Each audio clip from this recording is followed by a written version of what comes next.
Après 2000 ans d'ère chrétienne, sommes-nous donc entrés dans ce qu'on appelle l'ère digitale, une ère qui ouvre de nouvelles perspectives dans l'aventure intellectuelle de l'humanité. Cette hypothèse, c'est une théologienne qui la formule. Claire Clivat, c'est vous, bonjour. Bonjour. Merci d'être avec nous. En ce lundi de Pentecôte, Claire Clivat, professeure à la faculté de théologie et de sciences des religions de l'Université de Lausanne. On va parler de ces humanités digitales, de cette ère digitale qui commence à faire pas mal le buzz pour utiliser un terme moderne. On en parlait encore avec le directeur de l'EPFL, Patrick Ebicher, il y a quelques semaines, qui nous révélait son projet de créer une chaire d'humanité digitale. Chez lui, c'était il y a quelques semaines sur cette antenne. Mais Pentecôte d'abord, lundi de Pentecôte, Claire Clivat. Pentecôte, c'est 50 jours après Pâques. On commémore la venue du Saint-Esprit sur les apôtres. Ce Saint-Esprit, troisième personnage de la Trinité. Qu'est-ce que c'est pour vous ? Alors on pourrait dire que Pentecôte, c'est un peu la grande fête de la communication, parce que les disciples sont rendus capables de sortir de leur tristesse, de leur silence, pour aller parler, nous dit-on, dans toutes les langues ou dans plusieurs langues, et d'annoncer le message de la résurrection.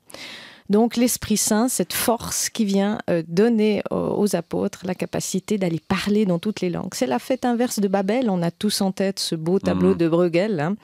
Les hommes qui veulent construire, concurrencer le ciel, construire cette tour qui touche le ciel, et puis tout est arrêté, tout est stoppé, et les voilà jetés dans la confusion et la diffusion des langues.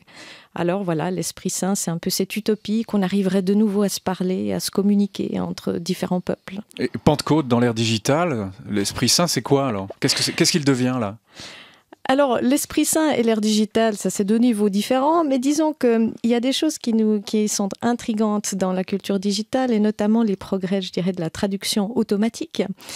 Qu'on le veuille ou pas, on a de plus en plus de possibilités d'avoir accès à des discours émis dans des langues aussi minoritaires, hein. Et maintenant, pour les chercheurs à l'université, un article qui va être publié, je ne sais pas moi, en croate, en hongrois, d'ici peu de temps, eh bien, on arrivera probablement à avoir des traductions automatiques assez satisfaisantes. Et on ne va donc plus être en mesure d'ignorer les cultures minoritaires. Et ça, je trouve que c'est vraiment, disons, quelque chose de très intéressant dans la suite du travail. Il y aura plus d'intelligence avec ces plateformes numériques qui mettent tout ça en commun, ce savoir, ces langues ? Alors je pense qu'étant sorti de la modernité, on doit être aussi sorti de l'utopie du progrès, qu'on va vers du mieux, qu'on va améliorer les choses. Je crois que quand un grand changement culturel advient, on peut juste commencer par en observer les paramètres du changement. Je ne sais pas si ça ira vers du mieux ou du moins bien, mais on va en tout cas vers une plus grande sensibilité à la pluralité et à la diversité des pensées, pour peu qu'on veuille bien être attentif à cela. Le livre, hein, Stricto sensu Claire Clivat, c'est un déroulement linéaire qui va d'un point A à un point B.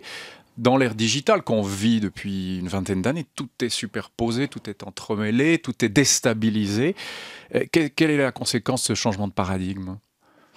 Mais on pourrait avoir peur justement de retrouver la confusion née de la tour de Babel. Hein. Oui, Est-ce on qu'on est un peu dans Babel. On est dans Babel, on ne sait plus très bien quelle langue parler dans cette multilangue. Donc tout l'effort pour réélaborer une connaissance à partir du support digital, ça va être de réinventer les modes de clôture, et notamment de savoir articuler la connaissance orale, visuelle et écrite. Et ça, c'est un des grands challenges pour moi, c'est qu'on arrive à des modes de connaissance qui font appel à l'image, à l'oral et à l'écrit. D'ailleurs, ici à la RTS, vous vivez ce changement. Puisque oui, vous êtes filmé ce matin. Vous êtes filmé, vous faites de la radio, vos invités sont filmés, ouais. La distinction radio, télévision est en train, disons, de s'effacer. Mais ça veut dire que tout ça va avoir un impact sur l'apprentissage aussi, j'allais dire. Tout ça, le côté scolaire, tiens, de l'apprentissage, on va apprendre par cœur beaucoup de choses, et tout ça, c'est fini. Mais c'est pour ça qu'on s'est mis ensemble, chercheurs sur l'Antiquité et la modernité, parce que je suis sûre que la mémoire antique a beaucoup à nous apporter aujourd'hui.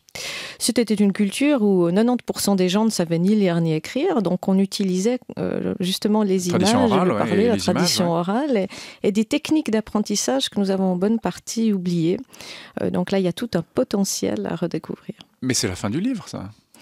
Nous sommes en train de sortir du livre, alors ça c'est ma conviction, mais ça ne nous débarrassera pas de la nécessité d'avoir des lieux de clôture, des lieux de délimitation du savoir. Et on observe déjà finalement sur le web la constitution de sous-communautés. Google ne fera pas tout pour nous. Google, c'est le tout. Donc c'est aussi le désordre de la liste. Google, c'est Babel ? Google, ça pourrait être Babel. En tout cas, c'est le désordre de la liste. Et là, je renvoie à un bel ouvrage d'Umberto Eco, Vertige de la liste, qui a bien montré que quand on met la connaissance sous forme de liste, il y a un potentiel de changement à l'œuvre, mais aussi un potentiel de désordre. Et maintenant qu'on a remis tout le savoir sous forme de liste via Google, ou presque, le challenge, c'est comment est-ce que nous allons reconfigurer nos lieux de connaissances dans le désordre de la liste. Mais ce que vous nous dites là, c'est qu'on assiste clairement à un changement de logique qui influence notre manière de penser, c'est ça. On va penser autrement. On va penser autrement, et moi je me réjouis de découvrir cet autrement. Là, je reviens d'un colloque où, au fond, le message qui a passé le plus fortement, c'est un chercheur qui a passé un petit film vidéo, et après, dans toutes les conférences, on a réutilisé l'image qui avait été utilisée. Donc, l'impact du visuel par rapport à l'impact du texte est énorme. Donc, il y a aussi des peurs qui peuvent naître là autour. Est-ce qu'on va perdre en précision? Est-ce qu'on va perdre notre culture de la référence, qui est la base de la culture des sciences humaines? Oui, le risque est là. C'est pour ça qu'on a une équipe de chercheurs à l'Université de Lausanne à se mobiliser pour prendre en main cette évolution de la connaissance et la travailler en sorte à ne rien perdre du savoir séculaire que nous avons acquis pendant la modernité. Là, vous anticipez ce qui nous arrive déjà, Claire Clivat. Mais éclairez-nous un petit peu sur ce mot, humanité digitale, digital humanities. Évidemment, tout cela, comme toujours, est parti du continent nord-américain, en tout cas des régions anglo-saxonnes. Et on en parle pas mal ici aussi, en Suisse. Et je citais Patrick Ebicher, le président de l'EPFL, qui nous disait oui, moi je vais créer une chaire de humanité digitale à l'EPFL. Ça se fait aussi du côté de l'Université de Lausanne, tout ça se met en place. Alors c'est quoi? On est dans une saine concurrence, ça part dans tous les sens. Expliquez-nous ce qui est en train de se passer à ce niveau-là. Comment va naître ce nouveau domaine de recherche? Alors, deux questions dans ce que vous évoquez. Premièrement, le nom humanité digitale. Donc, la rencontre entre sciences humaines et informatique est très ancienne, puisqu'elle a démarré dans la fin de la Deuxième Guerre mondiale, 1945, bien sûr. C'est un jésuite, encore un théologien, Roberto Busa, qui le premier a créé un index automatique de la somme de Thomas d'Aquin. C'était le premier fruit de cette rencontre.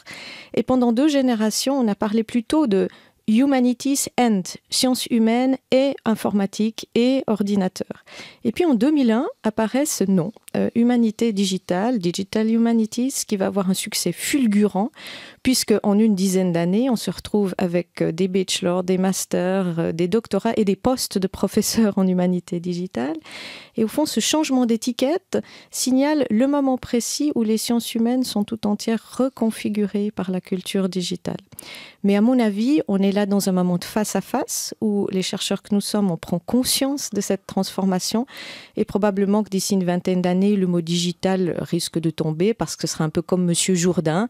On aura réalisé qu'on fait de la prose, on aura réalisé que nos humanités sont informatisées. Ça, c'était la première réponse à la première question. Et la deuxième question, bon voilà, EPFL, Uni, on sent des bruissements, plus que des bruissements, des choses sont assez concrètement en train de se mettre en place à ce niveau-là. Qu'est-ce qu'on va avoir si moi je suis étudiant dans 10 ans, je vais pouvoir étudier ça où ?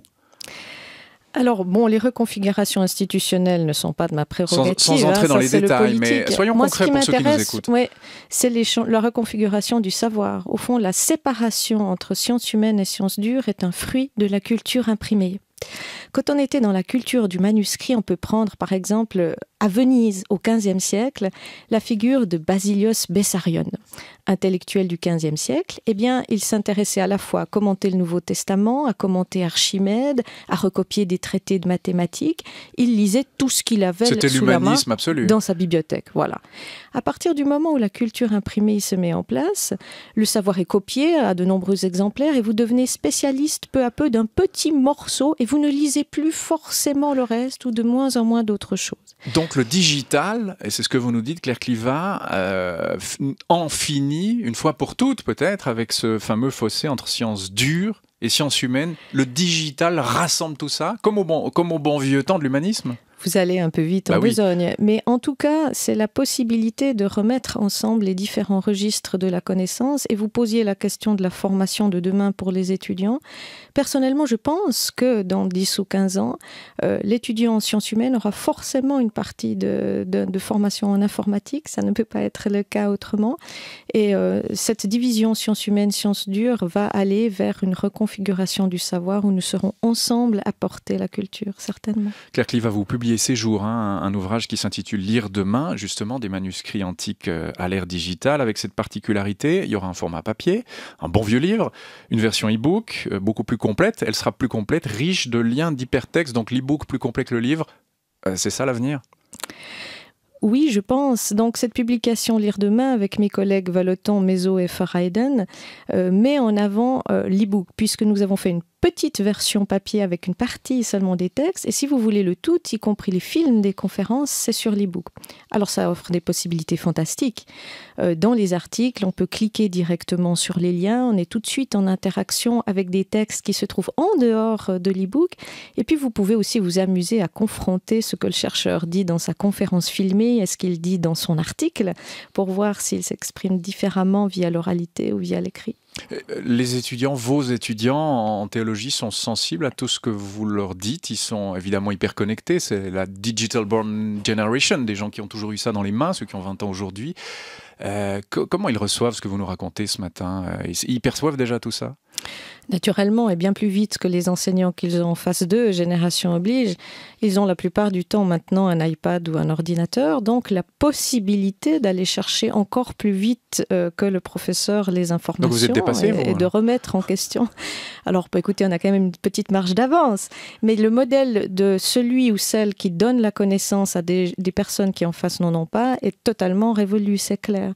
Donc nous allons de plus en plus apprendre à ordonner et à chercher ensemble dans une masse d'informations qui est forcément à disposition. Et j'appelle de mes vœux, par exemple, de nouvelles formes d'examen universitaire où le challenge ne serait plus forcément mis sur l'apprentissage par cœur, mais sur la capacité des étudiants à aller trouver, à mettre en forme, à confronter, à critiquer les informations disponibles sur le web.